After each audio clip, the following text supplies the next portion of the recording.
Hello everyone. During this lesson, we will learn how to create, read, and write various information to files using the Python language. In Python, there are various functions for working with files. However, you always need to remember a few nuances. Firstly, any file you want to work with needs to be open initially. For this purpose, there is a specific function. After opening the file, you need to perform some operation with it. For instance, read information from it, or vice versa, write information to it. After working with the file, you always need to close it. This is an important point because many people forget to do this, resulting in memory leaks. If you don't close files, your program will become overloaded, leading to memory leaks. Therefore, after opening and working with a file, always remember to close it. To begin with, let's try opening a file. First, I will create a variable and name it file. This variable will be used to work with the file. Next, to open the file, I should use a function called open. This function takes several parameters. Right now, we will specify the first parameter, where I will indicate which specific file I will be opening. Let's say I will be opening a file named text.txt. At the moment, you may notice that I don't have this file in the project. If you also don't have such a file, it will be created automatically. Also, if you want the file to be created not in the project folder but in another directory, just specify the full path to the required directory here. After specifying the necessary file, you also need to specify the second parameter, where we indicate the mode of opening the file. There are different ways to open a file. You can open a file for reading, for writing, or simply open a file for creating and writing, and so on. We will now use a mode called W. It means that we are opening the file for writing. The next thing I suggest you do is to immediately close the file so that you don't forget about it later. To do this, we call our file and the close function. Now I want to mention that I will simply place some information into the file. To do this, I again refer to our variable file and use the write method, which allows us to write a certain string into the file. Here can be any text you like. Let's write the string hello here. And if I run the program now, we will see that nothing was printed to the console. This is quite logical because we didn't print anything here. At the same time, a file was created in our project, with the string hello written in it. Everything processed quite correctly. Additionally, if you want to specify several lines of code here, you can write this function several times and enter some text. And if I run this, as you can see, 3 exclamation marks have been added to this text. Moreover, you may notice that there was no line break.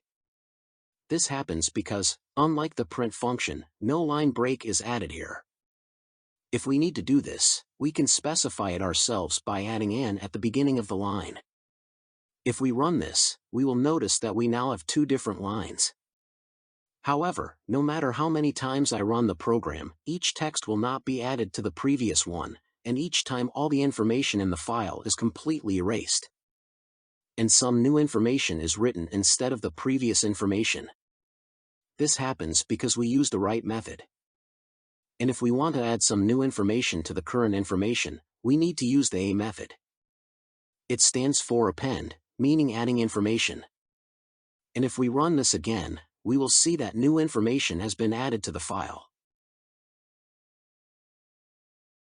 Let's consider something more interesting as well. Let's allow the user to input information via the console, and then we will add this information to the file. Accordingly, here I will specify a new variable data, inside which we will set the value from the user. Also, let me change the file mode to write so that the information is overwritten every time. Inside the function, instead of the string, we will place some information from the user. That is, we simply place our variable with the text we entered inside the function. And if we run it now, and enter any text, and press enter, when we run the program, we will see that the string has appeared in the file, and everything has been processed correctly. And now let's learn how to read data from a file. To read data, we need to create a new variable. I will specify it with the same name as before. Next, I will use the open function, and as a parameter, we specify the file we created recently. In my case, it's named text.txt. Then we need to specify the file format. We will open it for reading, so here I specify the letter R. Also, don't forget to close the file at the end of the program to avoid memory problems. Now we need to use the print function and then the file and the read function. After this, if we run our program, we will see that if we use the read function without passing any parameters, it takes and outputs all the text that is in the file to the screen. In addition to this, we can also pass parameters here. This will be a number, and with this number, we specify how many characters should be displayed on the screen. Let's say we specify 1, and only the first character will be displayed on the screen. Similarly, you can display as many characters as you need. If you need to read the file line by line, we can create a for loop here, and then I say that I iterate over all of this inside our file. Also, I will comment out this output so that nothing unnecessary is displayed, and here I will display our variable on the screen. In this case, when I run it, I notice that everything was displayed, but there was an additional gap between the lines. This happened because of the print method, which adds another line break. If you don't want to see these gaps, just add the end parameter and put an empty string here. And if we run this, we see that everything works correctly. Well, our lesson is coming to an end. In this lesson, we learned how to work with files using the Python language, and when working with files, you need to remember a few things. Firstly, you always need to open the file and specify the correct opening format. Then you need to work with the file, and after finishing the work, you always need to close it to avoid memory leaks. If you follow these rules, you will be able to work with any files using the Python language. That's all from me. I hope you enjoyed this lesson, and if you did, don't forget to subscribe to the channel so you don't miss new lessons.